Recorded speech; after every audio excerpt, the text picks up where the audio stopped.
of Skills Alpha, Pune City Connect, and Lighthouses Communities Foundation. Dr. Natarajan is also a PhD from IIT Bombay and an alumni of NITI and Harvard Business School.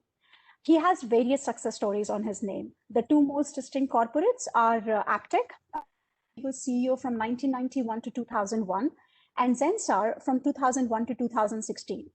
In his leadership, Aptec went from being a rupees 10 crore business with 9 centers to over rupees 700 crore with 1,000 centers in 40 countries. At Zensar, he has grown the business from a rupees 40 crore entity to over rupees 2,000. He has led innovation and knowledge management initiative nationally for CII and NASSCOM and has been a chairman of NASSCOM and NASSCOM Foundation. Case studies on Dr. Natarajan and Zensar have been developed and taught at Harvard Business School for now years.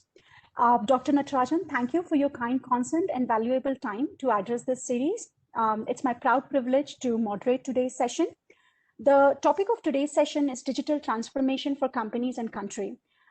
May I now please request you to address our participants? Sure, thank you very much, Vinita. And it's a real pleasure for me to be here because inevitably once a year I manage to be in Indore for something or the other.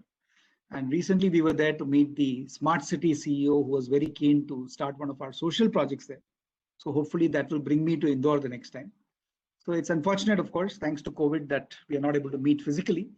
But I think what I'll do is maybe speak for about 25-30 minutes and cover the topic, which is actually a very wide topic because I've tried to figure out how we can address the future rather than just dwelling on the past, because the past, as we all know, 2020 was bad, but everything looks positive in 2021. And let's see how we can, I'm sure many of you are entrepreneurs in this group and some of you may be in companies, but how do we build our own future 2021 onwards? So I think that's basically my theme. So I have a presentation. So let me just share the presentation. Give me a second.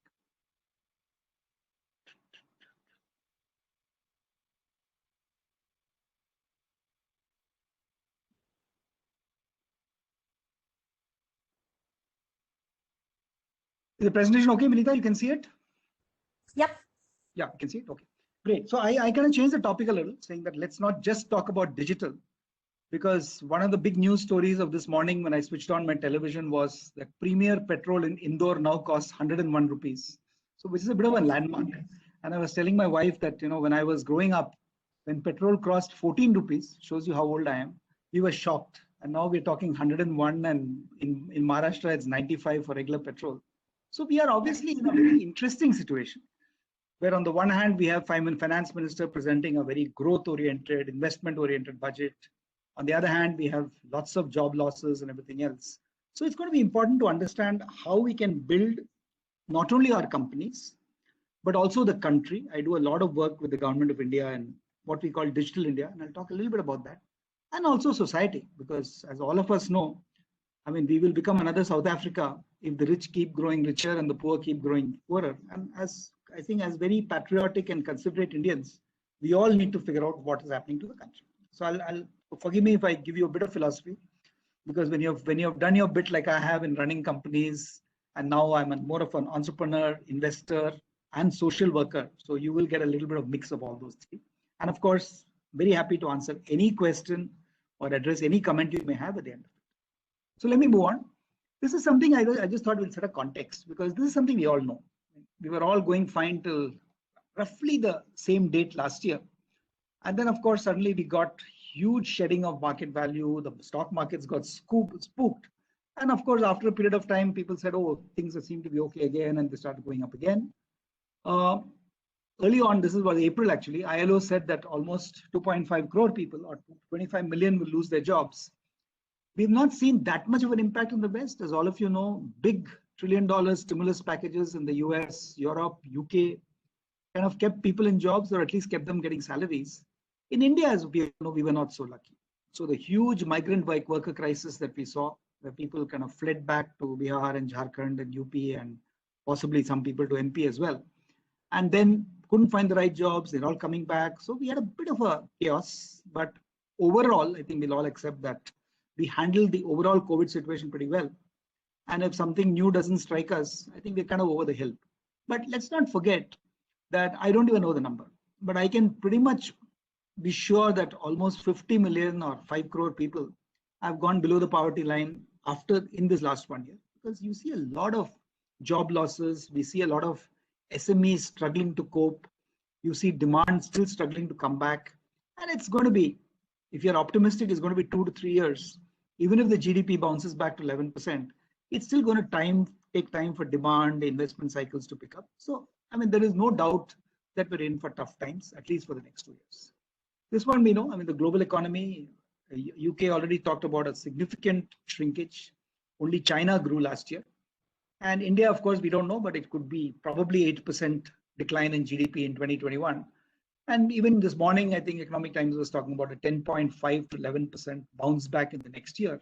But don't forget that even if we bounce back 11% next year and we decline 8% this year, we'll be in exactly the same GDP situation in terms of actual value on March of 2022 as we were on March of 2021, or maybe even March 2019, because the economy was already declining. So for a country which needs to grow 8 to 10% every year, literally for the next 20 years, this is clearly a setback. Other problem we are seeing is disruption of the supply chains. In fact, I'm speaking in the Asian Economic Summit of the Ministry of External Affairs next weekend, where the session I'm chairing is actually the disruption of supply chains. And supply chains are being re-architected all the time. I'm hoping that places like Indore, which could be in the middle of the Delhi-Mumbai industrial corridor, will become a major source. I'm sure the Pithampur and the other industrial estates are looking forward to more manufacturing coming here. I know UP is looking at that, Maharashtra is looking at that. Again, something that will hopefully give us a lot of jobs in the next 3 to 4 years. But in the meantime, as I mentioned, we are finding that deaths due to unemployment, displaced workers will be a big issue. As Prime Minister says, Jaan and Jahan. So Jahan is the really thing that we need to figure out. And I'm going to talk about that as little as we go along. If you look at the opportunities and threats, it's pretty obvious. One opportunity we can talk about is the internet traffic has been spiking 50 to 70%. I mean, whether it's good news or bad depends on which generation you are and where you come from. I know a lot of people are very upset about so much time being spent by school children, by college kids, by employees, by all of us on Zoom. Like I just came back from my office and I was on Zoom half the time there, and then I come back, literally have a shower, and here I am, another 3 hours of WebEx and Zoom. So it's become the way of life. I mean, the way of interacting is not physical, it's socially distanced, and that's happening. We've seen a lot of, I would say, I mean, I wouldn't call it this thing, but it's more of protectionism. I mean, China, of course, has been the expert on that, where they threw out everybody, including Google and Facebook, and created their own, I mean, World Wide Web almost. We are finding that people are very, very scared of data security after the recent issues, concerning even the Greta Thunberg and all the other issues. Whichever side of the political spectrum you are on, you realize that data is just flowing across. And whatever we may think, we were chatting before why Indore Management Association is using WebEx rather than Zoom. There's a perception that WebEx is more secure, but in reality, nothing is secure. Okay, I mean, because you really have to be very careful about what data you put out on the internet. I don't know how many of you are aware of something called the dark web. Literally everything, including all your mobile phone numbers and possibly all your credit card numbers, are available if somebody wants it. So just be careful how you do it. Screen to screen, obviously, I mean, I myself, sometimes I switch from watching cricket on television to doing WhatsApp on my phone to one of my iPads, which has all my State Bank of India Board of Directors data and this computer. So I'm literally like during the same 5 minutes switching from one screen to 4 screens. And this has become something we're used to. Also, the good news for 2 industries. One is, of course, Google Classrooms, or a lot of, I mean, you look at Baiju, for instance, billions of dollars of valuation, which is good news for cricket because at least they're able to sponsor the cricket team, or Paytm for that matter. This test series is Paytm. So, I mean, these are the guys who are really doing well thanks to the internet. Online gaming is big. If any of you are gamers, you will recognize what I'm saying. Really growing at an extremely rapid pace. But as I said, at the same time, if you look at physical, petrol prices crossing 100 rupees per liter in Indore is not a good idea. And we're just hoping that things will come back to safe, because I mean the middle class, or definitely the lower middle class, are really getting affected by what's happening in the ecosystem, because they can't celebrate if Reliance Jio is doing well. They need to put food on the table every day. So I think that's the problem. The other thing that I'm concerned about, which I mean, some of you may be surprised because obviously I come from the technology sector, but I'm a great believer that this work from home forever has to go. And the reasons are two. One is it's not good for people. I mean, I've actually met people who joined a business school or joined a company almost 6-7 months back. They've never even met their colleagues. And these are people in Bangalore and Pune and Chennai, etc. So people working from home can never be part of a shared economy. I mean, imagine if even the Indore Management Association, if everything had to be from these screens for the next 2 years, you lose a lot of the joy, the collaboration that we have. That's one. Second, of course, from a pure patriotic Indian point of view, if 1 crore people work from home and you do a simple math, you'll find that 2 crore jobs will be lost. Why? Not the people working from home, but look at the jobs in transportation, security, the whole services. A lot of people, a lot of IT companies are giving up their facilities. I'm a consultant to a company in Chennai, which had 5 other centers. They're giving up all the other centers, and the Chennai center is being cut to half. So I'm saying this will all happen. And whether it's the real, I mean, don't forget, real estate is a real indicator of success. And if real estate developers are not finding commercial properties viable, it's a question of what will be the ripple effect on the economy. So I think this is something that we're concerned about. But let me move forward. As I said, the one good thing we have seen in the last maybe 10 months or so is that digital transformation has accelerated 10 times faster than it accelerated in the past 5 years. And I'm sure many of you who are using digital technology will realize that. I mean, if you look at the journey of business, if any of you, it doesn't matter whether you're a small entrepreneur or you're a large company looking at Industry 4.0 and smart manufacturing, it doesn't matter. But this is the journey we've been through. 2014, we heard about something called cloud computing and software as a service. 2016, people started dabbling with data analytics. Today, of course, I mean, that's not the topic of my session. But if you look at data and analytics, it's moving very much from post-mortem analysis of what went wrong to predictive analytics and prescriptive analytics. I mean, you're seeing that every day with Netflix and Amazon Prime, etc., etc. 2018, we found that a lot of new customer and employee engagement methods started coming in because something called the digital journey of customers. And I'll show you an example of one company that we've invested in, which is completely transforming learning and development, both in universities as well as in corporates. And finally, of course, as I said, the accelerated part of it has been digital collaboration, where people are able to collaborate from around the world, within Indore, within the country, whatever. But that is something that has completely transformed in the last 1 year in 2020. Opportunities for companies, coming to one of the themes of what we're going to talk about. If you look at every industry, when I was doing a session like this 1.5 years back in Abu Dhabi, and I used to have a favorite graph which showed that which are the industries which are really going to get transformed through digital. And obviously, top of the line is hospitality and aviation, etc., etc. The bottom of the line, I had shown oil and gas. And obviously, that's a bad idea to show that in Abu Dhabi because everybody's in oil and gas. And so people said, no, sir, we are also using digital technology, etc., etc.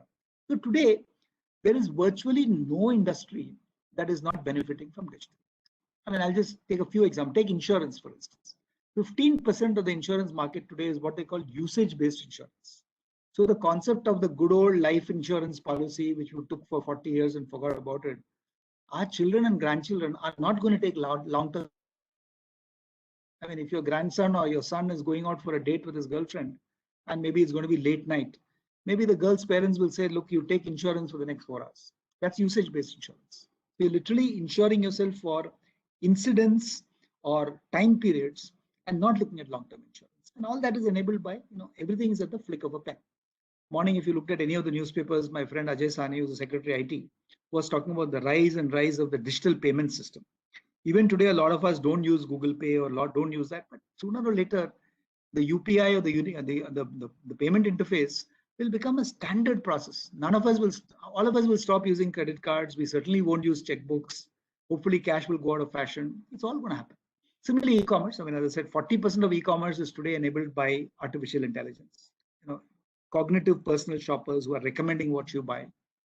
Retail. I mean, as many of you know, I remember I was in the US in the early stages of this pandemic, and even then, my sister-in-law in San Francisco was just placing orders on the phone, and I'm on the internet, and she would just drive her car to the nearest Costco, and somebody would she wouldn't even get out of the car, just kept the car boot open, and somebody will pop the stuff in. Today, if you look at many retailers, they're using robots. So even the person who was keeping the stuff in your car will be replaced by a robot which will come out of the store, will carry your stuff, and everything is automated. So I think that's something. Manufacturing, we all know is, I mean, if any of you are in industrial automation, you'll know that this is a big deal. That, and I'll have one slide on it, so I won't talk about it here. Finance, for instance, blockchain is changing the way. I mean, recently you must have seen a lot of news about Bitcoin.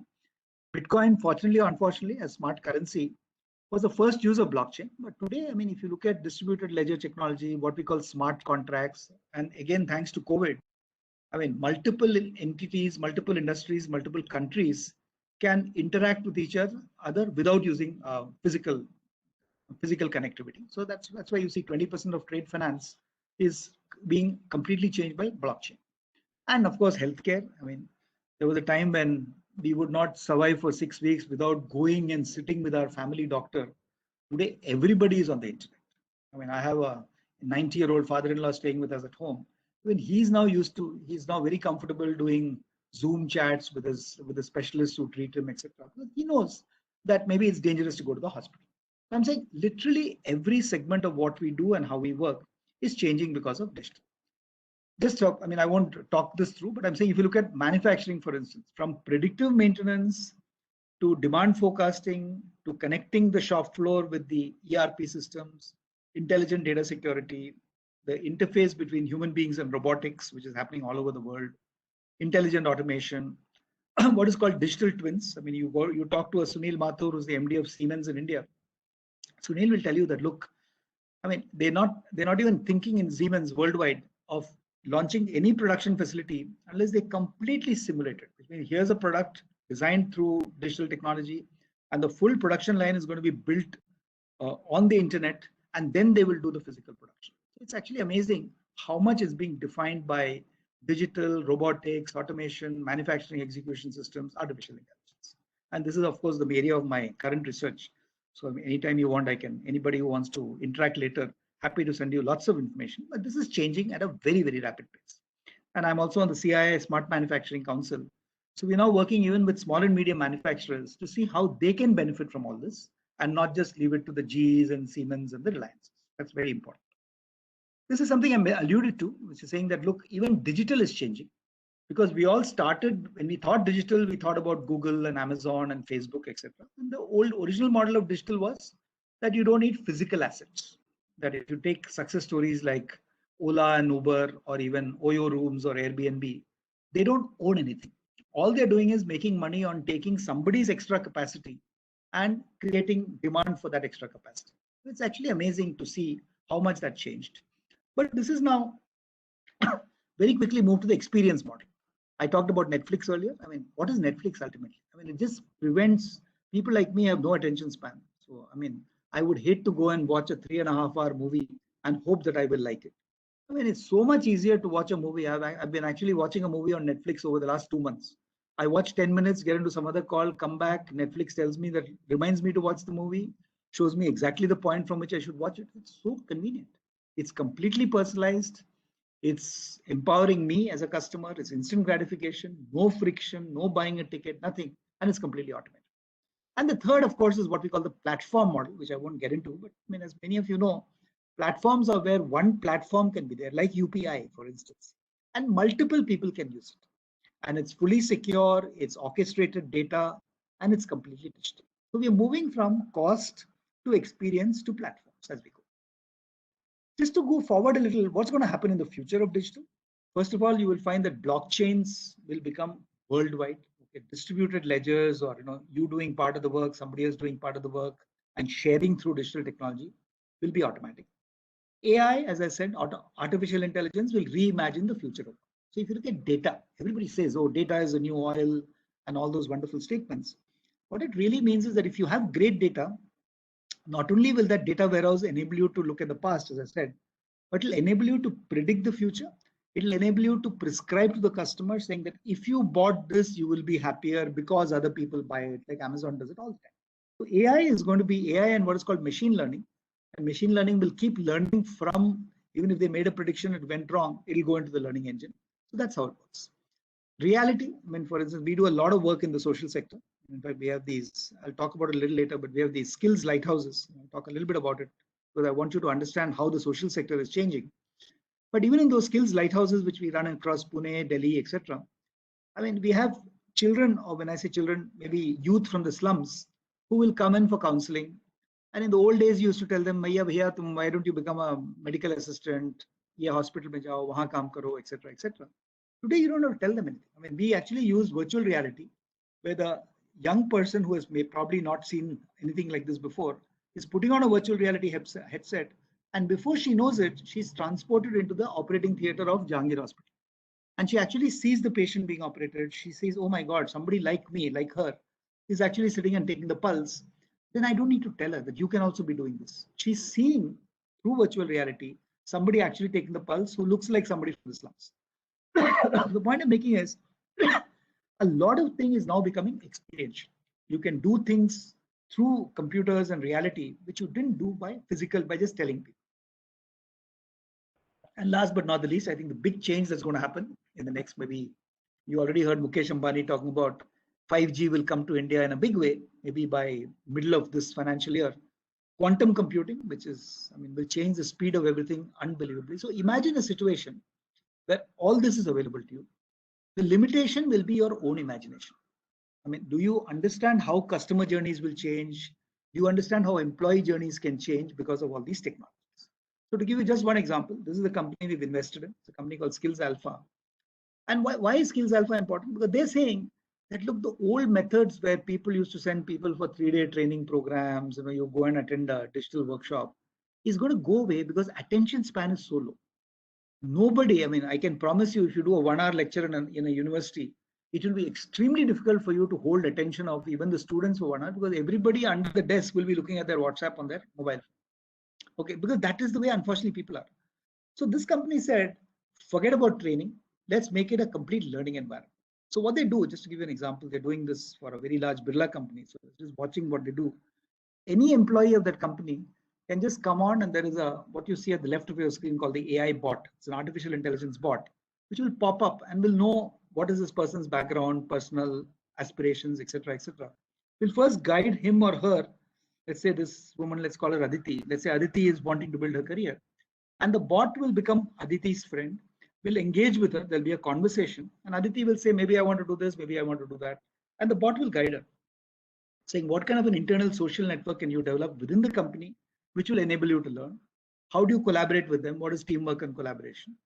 How do you learn? Which is, if you go to the right of Aditi, you'll see contextual curated learning resources. The big word. All it means is learning may hit you from YouTube, from Facebook, from LinkedIn, from learning content on the internet, learning content within your company, and all that will be curated and served to Aditi. Not only that, it will be served in a form that she likes. Some of us like to read, some of us like to listen, some of us like to maybe watch videos, and the bot will know that Aditi learns better if she's shown 10-minute videos. Don't show her 1-hour videos, and it will convert the entire learning content like that. And then, of course, if you go forward, there'll be experts. She can find a mentor, and so on and so forth. So imagine, I mean, this is not science fiction. I mean, this is being run in various companies for the last 2 years, and there are many tools like this. I'm just giving you one example. Literally, if you look at any aspect of employees, supply chains, manufacturing, as well as customers, it's being transformed through digital technology. So now let me move forward from the next point of our discussion. What is the future of the country? Okay, and there's a good friend of mine called Arun Maira. Some of you might have heard of him. He was the chairman of BCG in India, and then became a member of the Planning Commission. And then he was a member of my board in an entity I was running called Social Venture Partners.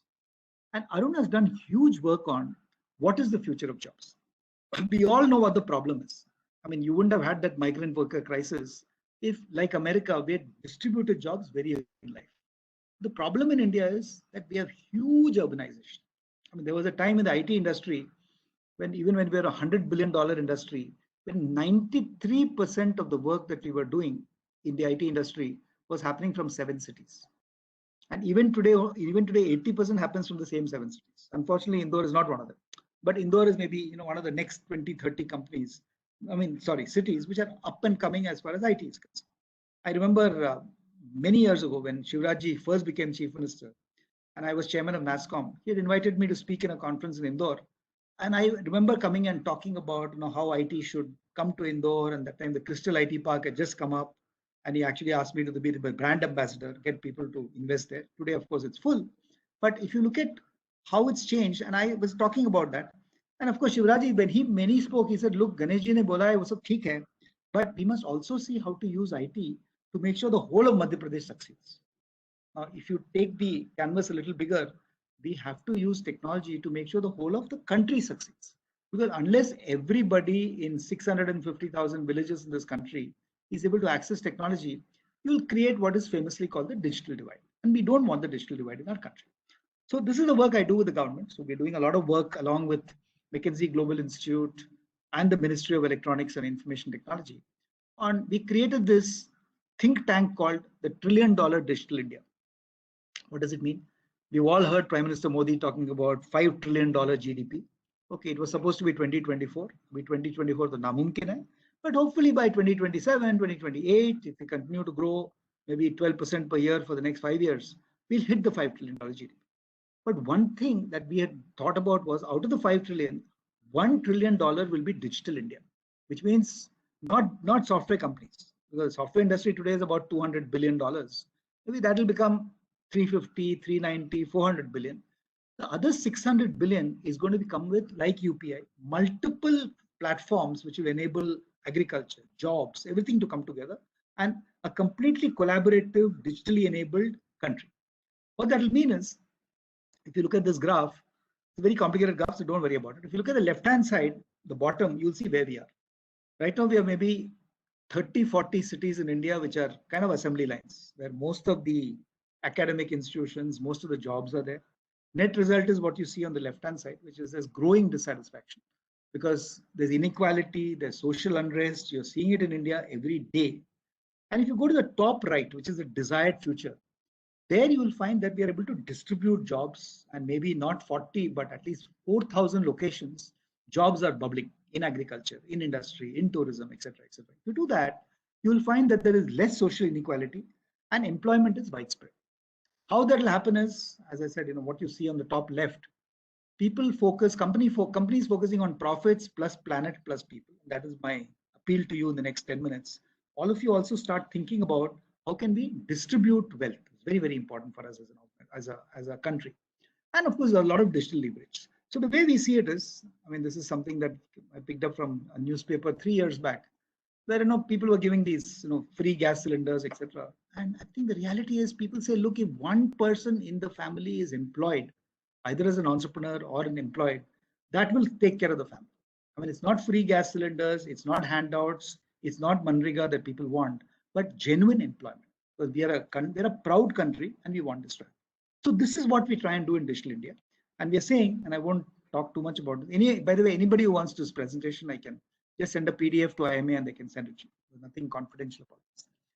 But this is what we're working on in the ministry, saying that, look, how can we build a new future where there'll be strong growth and connectivity through multiple clusters?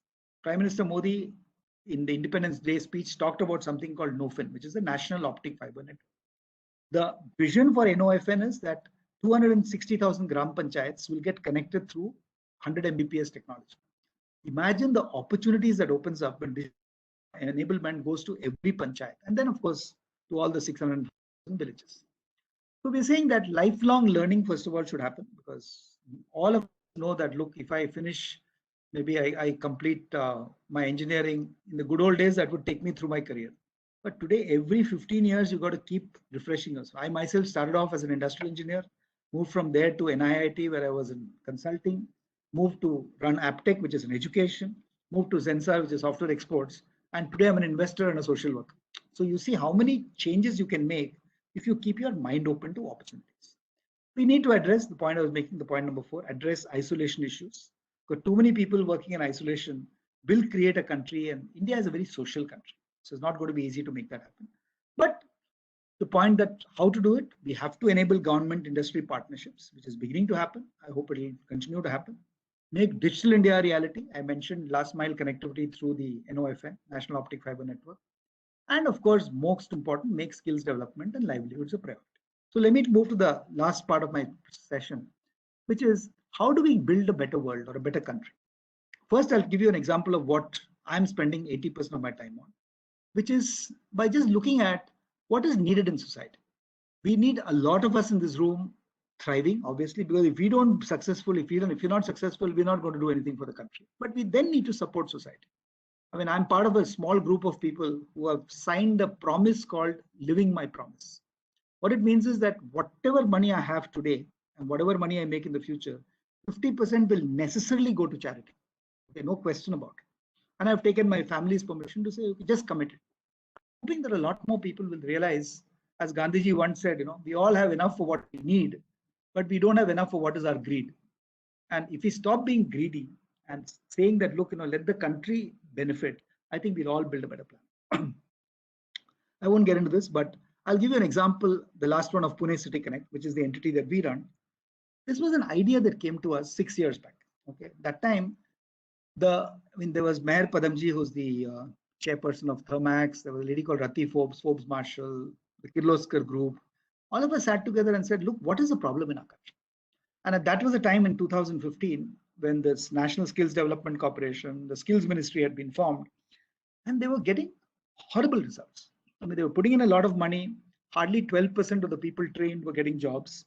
Out of the 12% getting jobs, 50% were dropping out after 1 month. And we did almost 1 year of research. Then in 2016, we set up this company called Pune City Connect. And these were all of us who set it up. And you can see all the names I mentioned.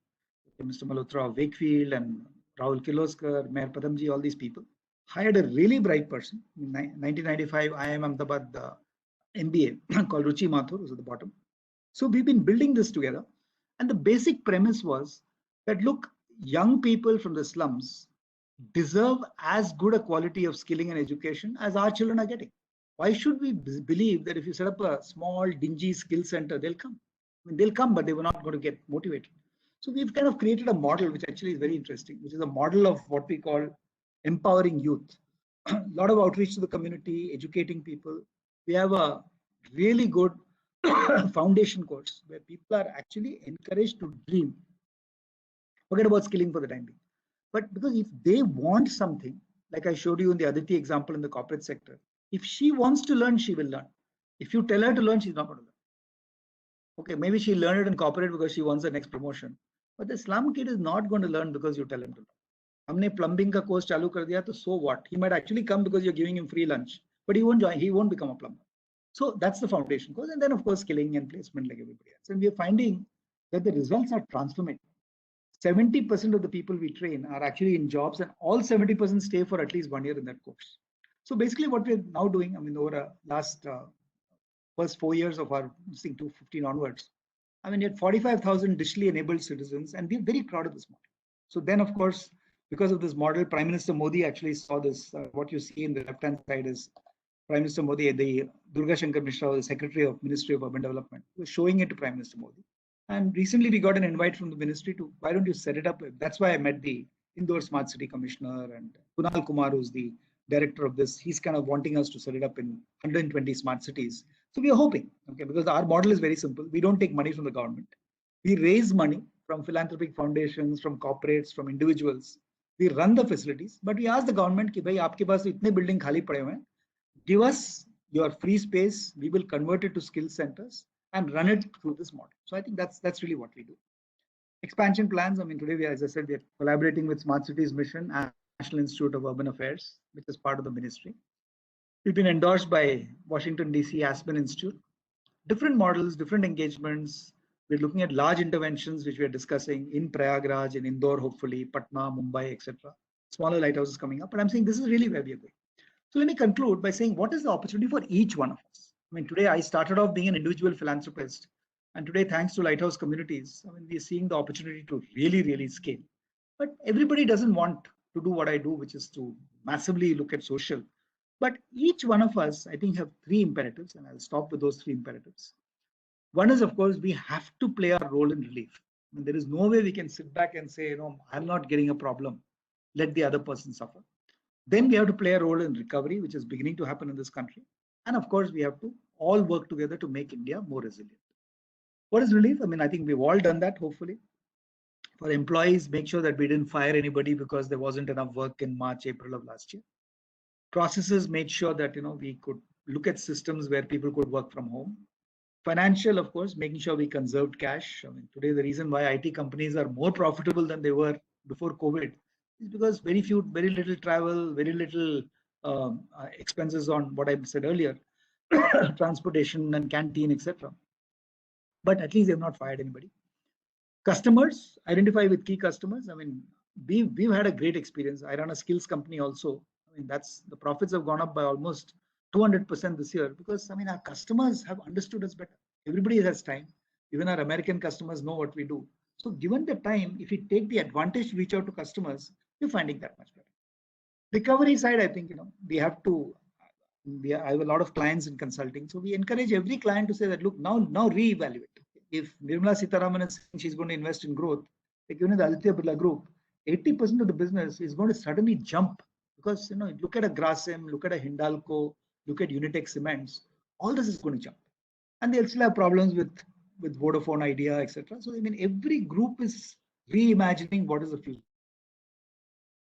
As I mentioned already, look at still being careful because demand is not going to come back in a hurry. We have to be a little careful, watchful on cost, eye on the bottom line, reevaluate your marketing and sales plans, and most important, as I keep plugging this, continue to play a role in rebuilding community confidence. As you go along, and this is just my own picture for the next maybe 2 to 3 years for our country, you will find a huge consolidation in all sectors, which means people who are inefficient will go away. There will be a flight to scale. Maybe in telecom, it will be all Reliance and a bit of Airtel. Who knows? I'm just saying.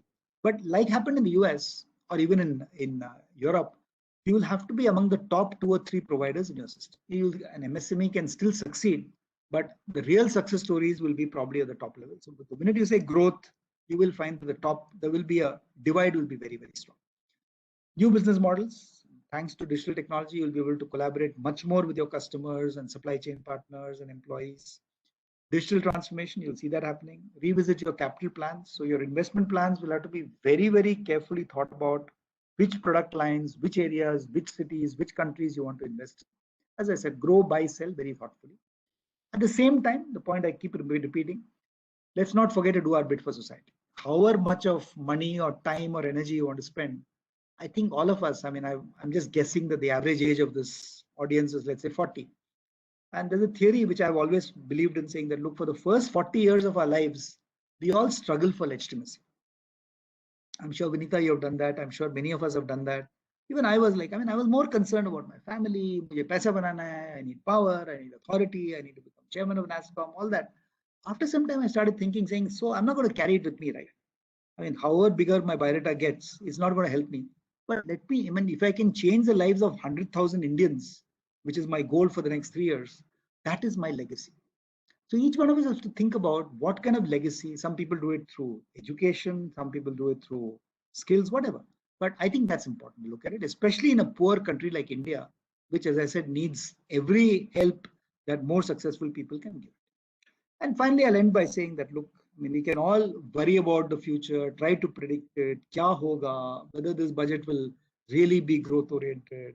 Should they have given direct transfers to the poor people? All the questions that come up in every social media and every channel. But I think what is important for us is to say, let's create. So I'll just stop by my favorite slide, which is my favorite philosopher, a guy called Joel Barker, which says that everybody has a vision. Okay, Prime Minister Modi has a vision. I'm sure Xi Jinping has a vision for China.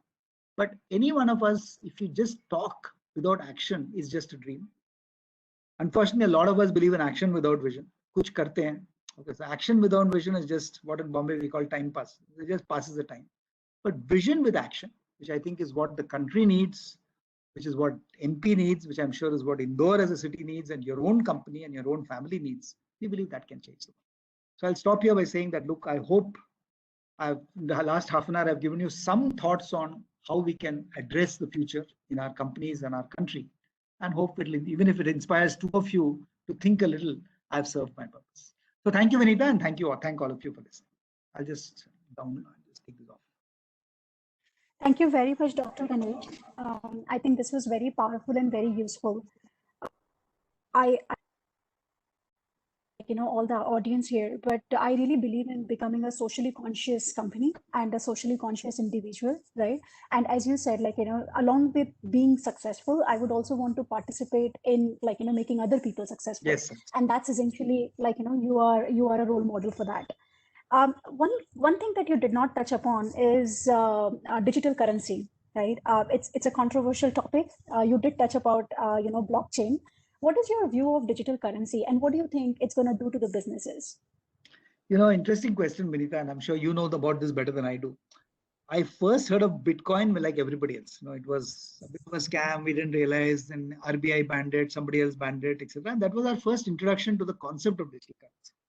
Then I remember this company Skills Alpha I mentioned. I got a call from somebody in Los Angeles in the US, and they were very excited, saying, "Oh, you heard about this great artificial intelligence platform? Can we invest in it?" And I was anyway going to America, so I said, "I'll meet you."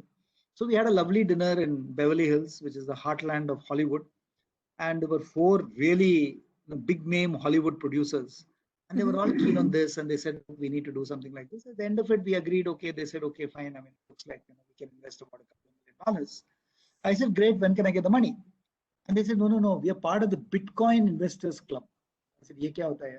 He said, "No, we'll give you Bitcoins." So at that time I said, "Look, I mean, at the end of the day, we need money to build this platform. What will Bitcoins?" He said, no, you can trade in Bitcoins. You can do this, you can do that. And at that time, I was just thinking, if you look at the value of Bitcoin today, if I had accepted that money, that 2 million would have become 21 million. Believe me. Yeah. Okay, so amazing how much has gone up. So do I know enough about it? I don't know. I know for a fact that at least the government of India has said we will also do digital currency. They're not saying Bitcoin, because Bitcoin, as you know, is almost a parallel network. But I guess we'll all learn. I mean, I remember talking to Nandan Nilekani when he was doing Aadhaar. That time, who thought that Aadhaar could be so successful? Okay. And if you look at UPI and the India stack, as we call it, it's all a creation. Somebody asked me a question before we started, saying, "I want to set up a fintech. I mean, can you help me?" I mean, today in State Bank of India, where I'm on the board, we are saying that, look, we need to watch any fintech which can add value to State Bank's business. And Yeah. Gift City, which Prime Minister Modi and Nirmala Sitharaman announced, which will be the heartland of fintechs. If you look at what they're doing in Gift City near Ahmedabad, it's absolutely amazing. So I'm saying clearly there is an opportunity in alternative currency, and we need to watch it. Whether you want to, even 2 weeks back, a friend of mine from San Francisco called up and said, "Just give me $5,000, and I promise you it will become 50,000 in the next 2 years. I'm going to invest in Bitcoin." I said, "Nahi yaar, I'm still too conservative. Let me not worry about making money in some crazy ways." So I don't. I mean, I'm sure Vinita, you know the answer to your own question better than I do. So Well, yeah, I mean, it is a very volatile currency, right? And when businesses start talking about accepting Bitcoin as a way of payment, I just wonder, what are they going to do to mitigate their risk if they start accepting Bitcoin as a mode of payment? no, but people are already accepting. So it's like Yeah. it's a done thing nowadays. True. So I think this is a request to all the participants here. If they have any question for Dr. Ganesh, please write in the chat box. I have few questions that people have messaged me that I would like to go over. One of the question that one of the participants has is everybody's talking about digital transformation right now, and we all know that COVID-19 has actually accelerated the pace in which digital transformation is being adapted by all the businesses, right? How do they actually measure the success of digital transformation? How do they know that they are actually at the crisp of them being transforming their business digitally completely? That's a great point you're raising. In fact, the next book of mine, which is coming out hopefully in the next couple of months, is by Bloomsbury as a publisher. So that's about exactly the question you asked. It's how do you achieve digital success? And as we all know, we cannot, unless you can measure it, you cannot manage it. A lot of people say, "Humne bhi digital kiya hai," but when you look at it, they say, "Okay, we implemented some 50,000 sensors on the shop floor. The sensors are giving us a lot of data, but we're not capturing the data. We're not integrating it with our materials management system. So you're actually not really using it very well." So in fact, we have a model which I can send to anybody, which just says that, look, you do what is old practice of good management. You first set up metrics saying that, look, if my customer response time today is, let's say, I mean, I was digital advisor to Bajaj Finserv for a year. And at that time, even let's say processing a loan, maybe it would take 3 hours. Then we said, let's bring it down to 3 minutes. Then they said, let's bring it down to 30 seconds. So literally, digital is enabling you to almost instantaneously process a loan. Okay, so that's a metric they've set for us. So in every aspect of your business, whether it's in manufacturing, distribution, supply chain, finance. If you're in financial services, multiple aspects, you can actually look at that. Like in State Bank of India, for instance, we are actually saying we have the YONO digital platform, and we are actually setting very aggressive targets. If today 7% of our large customer base in State Bank is using YONO, we're saying we want to make it 70%. And if it becomes 70%, I mean, if you look at the State Bank Control Center, we have like these 40 screens looking at every branch. If let's say one branch in Indore is down, the digital is down, we'll know it immediately in Navi Mumbai before probably the branch manager comes to the branch. So that's the level of investments we're making. So I'm saying, but we're saying, why are we making this investment? Towards what you said, the outcome. So I think every business has to now say, this is my digital dashboard. These are my current parameters for customers, for employees, for supply chain, for demand chain, etc. And this is how I plan the future. And then you got to religiously measure it, like you measure your cash every 3 months and think, are we achieved? Because if you just say, hame digital karna hai, and don't know what you're looking for, as somebody once said, I mean, if you don't know where you're going, any road will get you there. But you need to create those benchmarks and those destinations. Got it. But is there like a golden, 3 key things that you can probably look at to measure, how digitally you're transforming your business? So I understand you said that you should really lay down the metrics and then measure yourself what progress you're making, be it in terms of response time, be it in terms of like seeing your cash flow and whatnot. But is there really like a golden? I'll answer your question. I think to look at the 3 things I would look at is financial metrics. I mean, in every company, obviously revenue, order book, cash flow, profitability is financial metrics. Then you look at customer metrics, customer satisfaction measures, customer happiness, at the speed at which you're responding. And the third is employee metrics. I think those 3, to my mind, are the most important, because if employees are staying with you, they really feel you're a cool organization and you're able to give them great technology.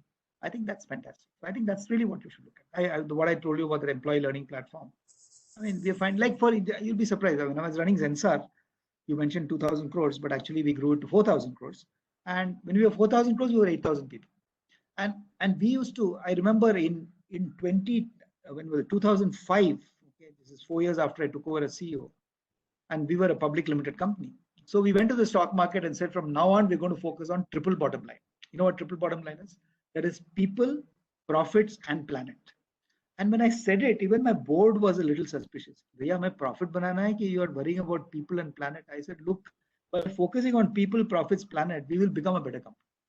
And even the stock market, all the typical Gujarati analysts were very suspicious. Ki kya, rokda banana hai ki tumko ye sab karna hai. I said, I'm going to do this, boss. Okay. And then later on, I remember in 2015, somebody asked me, at 10 years, you guys have done corporate social responsibility, environment. Everybody knows you in Pune as, very socially conscious company. What's been the benefit? I said, I'll give you just one parameter, and we measured it. Okay.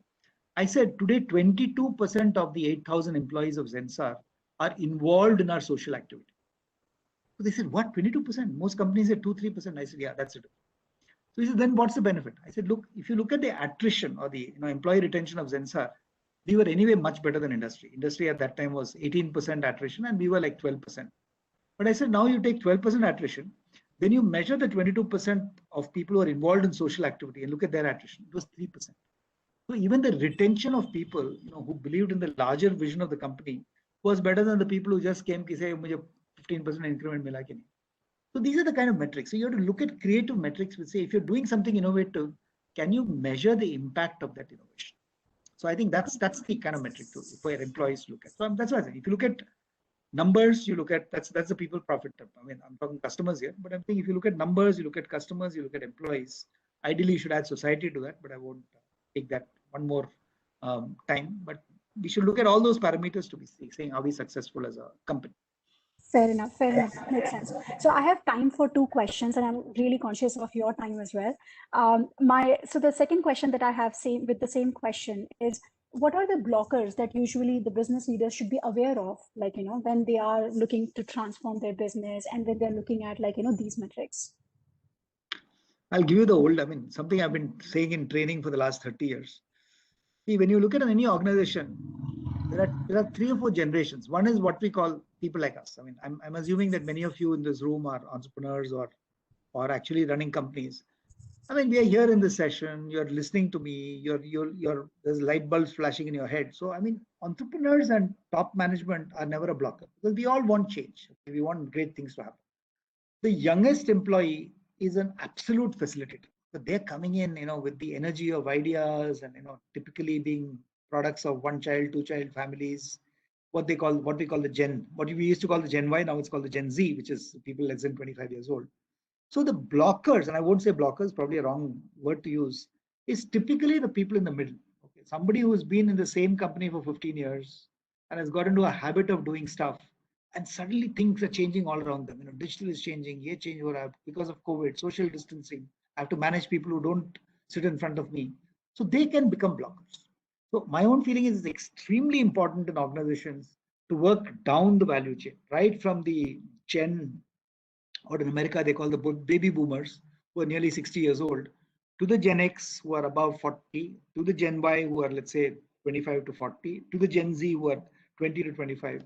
And do you have solutions by which every one of these people, irrespective of their role in the organization, can participate? You mentioned a Harvard Business School case study. If any of you are interested, I'll send it to you. It's called the power of vision communities. And that's how we succeeded in Zensa, because we said even the 25-year-old and the 35-year-old and the 45-year-old will have great ideas. How do we get the idea of everybody to come into the strategy formation of Zensa? And that's the vision community case study. So that's the kind of attitude we must have, because blockers, as you rightly said, will typically come from the middle because we ignore them. We spend huge amounts of money on the freshers. We obviously, senior management is very enlightened, but I think the blockers have to be watched out for. And there's no blocker, but I'm saying it's a mindset problem. No, fantastic. And we would love to get access to that case study that you referred. You ask somebody to send me a mail. I'll send you the PDF of this presentation and the case study. Perfect. So my last question now for you is, and you also referred to this in your presentation about what COVID has done to our economies and how different economies have struggled with it, right? However, when you read the last paper of Economic Times, right, the last page of Economic Times, and you see all the insane valuation that each startup is currently getting and all the funding that is flowing in, I mean, it's very hard to relate that with, like, whatever is happening in the economy and the job losses and whatnot. What do you see, like, there, and how do you see our economy actually doing in coming years? Okay, first let me refute one statement you made, Vinita, which is that insane valuation of startups. I don't want young people in this room to believe ki haan, it's nice to say don't be a job seeker, be a job giver. Global reality is hardly 3% of the startups succeed. So you must be careful. Like a lot of people come to me and said, I want to do a startup. I said, why do you want to do a startup? नहीं मुझे नौकरी से निकाल दिया तो मुझे startup करना. I said, boss, that's the worst reason to do a startup. That you're not employable, so you want to do a startup. So I have a golden rule for startups, which is saying first you must have a powerful idea, which is different from the normal, like this company Skills Alpha was. A very powerful idea. Then you must have a business model. किस तरह से आप बेचने वाले हो, किस तरह से सर्विस करने वाले हो. It's very, very important. Then you need a capital runway. Not like, I went to my father-in-law and got 20 lakhs and I set up this company. That is the surest way to lose a father-in-law as well as to lose your money. Okay, you must know how much money you need and how much are you planning. And then, of course, you must have a team. One person can never build a startup. And if you look at all the American big success stories, it's because of that. So I'm saying, don't get carried away by Baiju Ravindranath, who's like built this huge Baiju's company, or maybe by Paytm. Don't forget that even if you look at Oyo Rooms, for instance, not very successful today because they try to expand too fast. And the investors are saying, bhaiya, profit kab milega? Okay. So I'm saying you have to be careful. So once you are there, then insane valuations will happen, because don't forget that every investor, every VC also knows what I just told you, that every startup won't be successful. So there's too much money chasing too few opportunities. So those guys are getting massively funded, the new ed techs and health techs, etc. But at the same time, there are 97% startups who are struggling for money. So you have to be careful on how you look at success. But you're right. I mean, obviously, Economic Times will only talk about huge valuations of some startups, because in India, our favorite emotion is jealousy. Okay, we want to be jealous of somebody else, and we want everybody to be jealous of us. Okay, so that's why you don't get the real honest news of successes and failures, but you can take an objective view. So I'm just cautioning everybody, be careful. Okay, we can all be successful. Success is a relative term. You don't have to be Mukesh Ambani and you don't have to be Baiju. Okay, you can be somewhere in between also and be happy. True. And as you rightly said, it's only about the success story that you get to hear. You don't really get to hear the failure stories, like, you know. You get how to things hear awful failure stories and great success stories. Perfect. Thank you, Dr. Natarajan, for a very insightful session and sharing your valuable thoughts. We're already on time now. So I just want to make sure that I thank you for all your insight that you have given us today. It was a very valuable session. And thank you to all participants for participating in this session. Thank you, Vinita. It was very nice talking to you. And thank you, everybody who was listening. Thanks. Have a good one. Thank you.